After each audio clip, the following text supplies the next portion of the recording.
안녕하세요. 박수호 기자의 보이는 경제입니다. 오늘은 네이버, 카카오 가장 핫한 종목들을 가장 잘 아는 베스트 애널리스트에게 물어보는 시간을 갖도록 하겠습니다. 미래에셋 김창권 이사님이십니다. 어서 오세요. 네, 안녕하십니까? 네, 안녕하세요. 자, 그 네이버, 카카오가 이야기할 수밖에 없는 게 지금 일단 그 코로나 재확산 우려가 심각해지면서 다시 집에서 어떤 일들을 많이 한다. 이랬을 때 수혜주가 누구냐? 그랬더니 네카오다. 네이버, 카카오다. 이런 이야기 많이 하고 있는데 이사님, 네이버, 카카오 시총 3위 경쟁이 뜨겁습니다. 지금 이거 어떻게, 특히 네이버가 이번에 뒤집었는데 네이버 선전 이유 어떻게 볼 수 있을까요? 네이버가 어쨌든 뭐 올 들어서 조금 카카오 대비 좀 부진했던 주가 면에서 부진했던 건 사실이고요. 네. 최근에 이제 2분기 실적 발표가 좀 임박한 상황인데요. 네이버 같은 경우에는 2분기 실적에 대한 당연히 이제 기대감도 지금 높은 상황이고요. 그리고 이제 카카오 대비해서 지금 글로벌 진출 준비를 많이 했었습니다. 네. 그래서 하반기에는 글로벌 진출 모멘텀이 본격화될 것이라는 기대감이 같이 지금 주가에 반영되고 있는 상황입니다. 일단 네이버, 카카오 경쟁에서 해외 이야기를 하셨으니까 물어볼 수밖에 없는 게 네이버가 와패드라는 회사를 굉장히 큰 가격에 인수를 했습니다. 네네네. 이 와패드 인수 효과가 어느 정도라고 볼 수 있을까요? 근데 일단 와패드 인수가 일단락된 건 불과 지난달 이야기입니다. 그러다 보니까 아직까지는 뭐 효과에 대해서 조금 말씀드리긴 이른 부분인데요. 이렇게 말씀을 드릴게요. 자, 그러면 와패드 어떤 네. 회사입니까? 와패드는 이제 캐나다에 베이스를 두고 있는 이제 글로벌 웹소설 플랫폼이고요. 지금 이제 네이버의 네이버 웹툰 같은 경우가 글로벌 이용자가 MAU가 한 7,200만 정도 됩니다. 이 많은데 지금 와패드 같은 경우에는 글로벌 MAU 이용자가 월 9,600만 정도 되는 회사입니다. 그러니까 둘이 합치게 되면은 이제 1억 6천만의 사용자가 있는 대형 플랫폼으로 이제 발전할 수 있는 거고요. 당연히 이제 그에 따르는 이제 시너지도 기대할 수 있고요. 특히나 이제 와패드 같은 경우에는 사용자가 많았지만은 그동안 좀 수익 모델이 부족했다, 없다 이런 것들이 이게 약점으로 꼽혔는데요. 이런 부분들을 조금 그런 것에 대한 노하우가 많이 있는 네이버 웹툰이 좀 보완해 줄 걸로 기대를 하고 있습니다. 야, 이게 좀 이렇게 하다 보면 사실 카카오는 주변 사람들이 이제 네이버 웹툰도 보지만 카카오 페이지를 엄청 많이 본다 이런 사람들 많잖아요.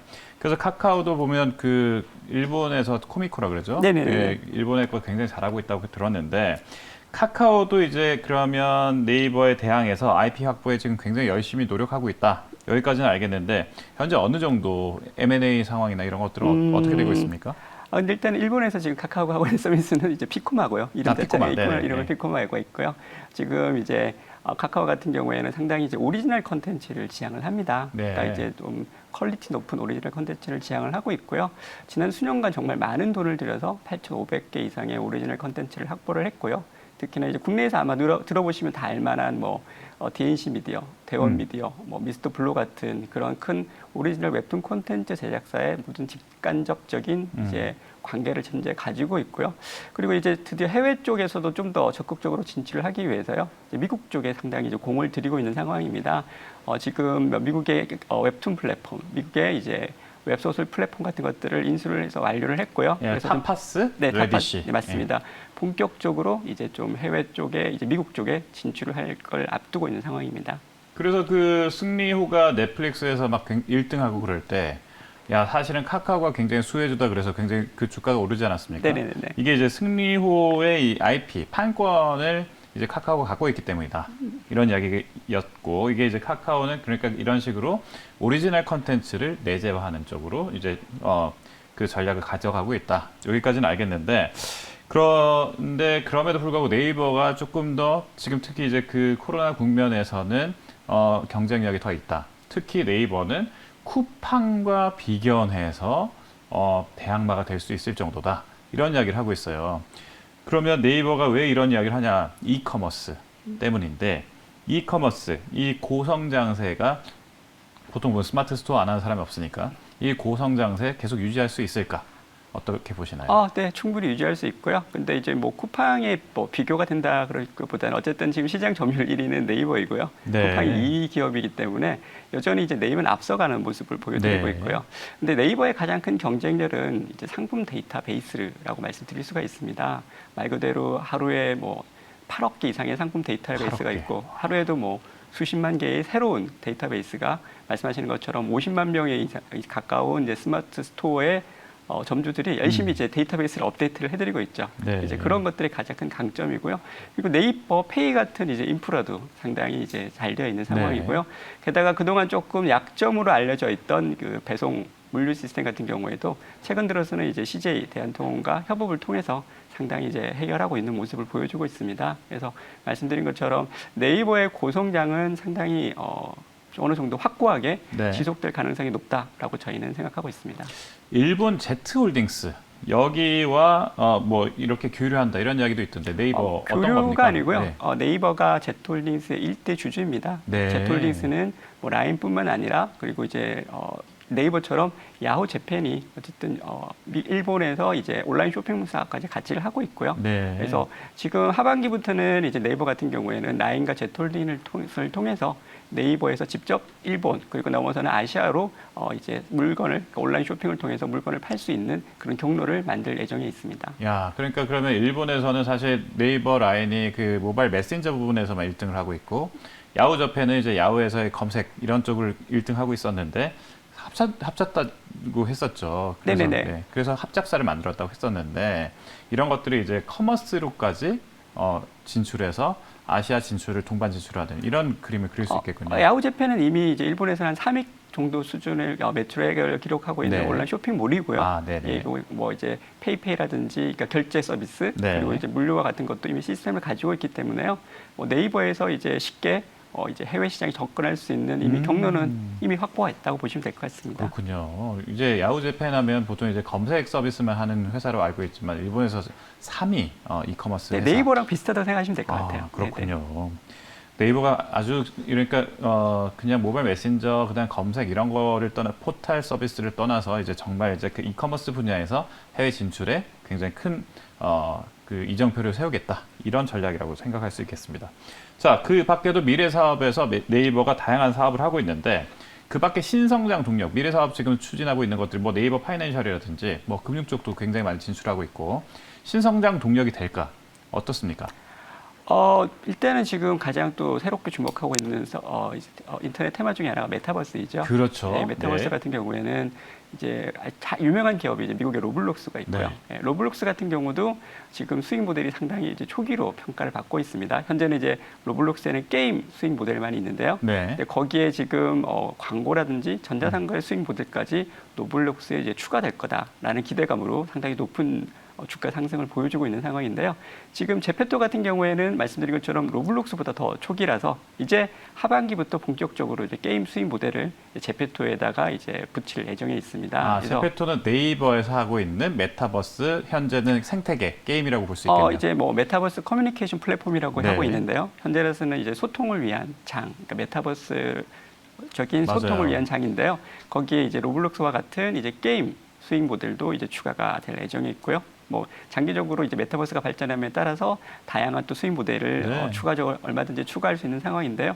뭐 당연히 이제 그런 것들이 이제 구체화됨에 따라서 말씀하시는 좀 새로운 성장 모델, 그러니까 차세대 인터넷 비즈니스에 대한 성장 모델을 네이버가 이제 확인이 되면 뭐 실적 전망이나 주가 면에서 또 한 번 또 레벨업 될 수 있지 않을까 기대하고 있습니다. 사실 메타버스 이야기를 안 할 수 없는 게 메타버스라는 게 이제 가상현실 이런 것들인데 여기서 이제 그 내 캐릭터를 하나 이제 뭐 부캐라고 하죠. 이런 네. 캐릭터를 하나 만들어서 또 여기서 이제 진짜 일상생활을 하는 것처럼 이렇게 그 생활을 하는 거잖아요. 네. 그래서 뭐 걸그룹도 여기서 이제 신곡을 발표하기도 하고 그런 생태계인데 이런 생태계를 다 만들고 싶어 하는데 결과적으로 제페토가 굉장히 좀 치고 나갔단 말이에요. 네네네. 그래서 이게 또 10대들이 많이 하고 있고 네. 그러면 앞으로 성장성이 더 높겠네요. 그렇죠. 그러니까 보통 저희들 같은 경우가 이제 저 같은 경우에는 이제 인터넷에 이제 1.5세대, 뭐 1.5세대. 1세대, 뭐 이제 그런 상황인데요. 그러니까 PC 인터넷에서 시작해서 모바일 인터넷에 익숙한 세대인데요. 지금의 어떻게 보면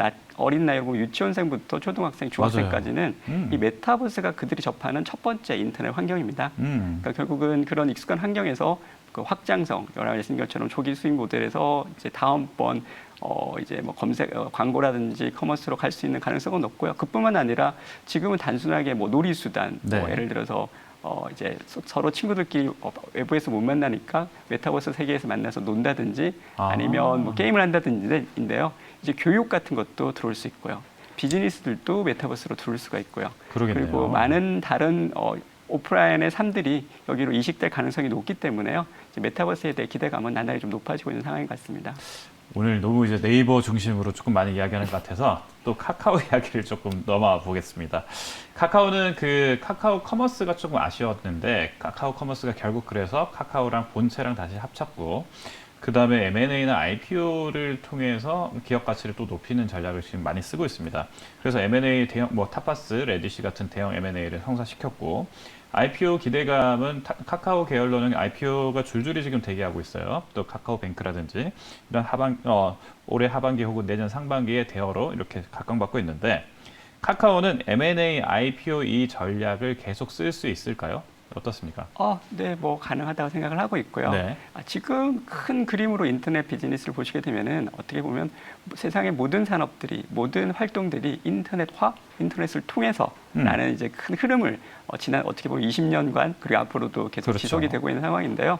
지금 뭐 우리가 쓰고 있는 인터넷 서비스가 끝은 아닌 거죠. 그렇죠. 계속 확장될 것 같고요. 아까 질문하신 것처럼 이제 IPO나 이제 M&A 전략이 지속될 거냐라고 질문을 하셨는데요.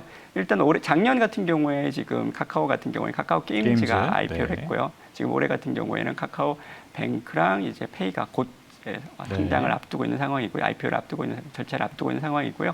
내년 같은 경우에도 카카오 엔터테인먼트, 카카오 모빌리티 그리고 이제 아까 말씀하신 피코마로 유명한 카카오 재팬들도 지금 IPO를 준비를 하고 있습니다. 그거 말고도 지금 카카오에는 100여 개가 넘는 관계 회사들이 있는 상황이라기 때문에 뭐 내후년에도 뭐 후보들은 충분히 또 나타날 가능성이 있는 것 같고요. 그리고 말씀하시는 이제 M&A 전략이라는 게 결국은 지금 카카오는 플랫폼으로서 이제 지금 인터넷 사업을 영위할 수 있는 소위 데이터를 확보한 유일한 플랫폼 중에 하나죠. 그래서 어쨌든 새로운 사업을 전개하기에는 카카오가 유리하기 때문에요. 아마 다른 이제 새롭게 준비했던 스타트업들이나 이런 기업들 중에도 카카오와 협업을 통해서 자기들이 클 수 있는 가능성을 찾으려는 기업들은 많이 있기 때문에요. 말씀하시는 M&A도 좀 상당히 앞으로도 계속 지속될 걸로 예상을 하고 있습니다. 자, 우리 기자들도 많이 이렇게 쓰고 있는데 네이버랑 카카오는 사실 조금 뭐랄까요, 그 기업의 문화라든지 쓰는 전략이라든지 이런 것들이 좀 다르다 이런 이야기 많이 하고 있고 네이버는 조금 약간 연합군 같은 느낌으로 하고 있고 카카오는 좀 내재화하려는 그런 그런 분위기겠다 이렇게 저희는 그렇게 분석하고 있습니다만 이사님이 보실 때 카카오와 네이버 가장 큰 팀 컬러는 다른 점 이런 건 어떤 걸까요? 일단은 그 리스크에 대한 태도인 것 같아요. 리스크에 대한 태도. 지금 어쨌든 새로운 산업이라는 건 항상 뭐 그만큼 성공과 실패의 가능성을 동반을 하고 있는 거고요. 근데 이제 네이버 같은 경우에는 말씀하시는 것처럼 뭐 돌다리도 두드려 본다. 항상 여러 가지를 검증하고 그리고 이제 어느 정도 확신이 섰을 때 이제 정말 아주 강하게 밀어붙이는 그런 성장 전략을 가지고 있고요.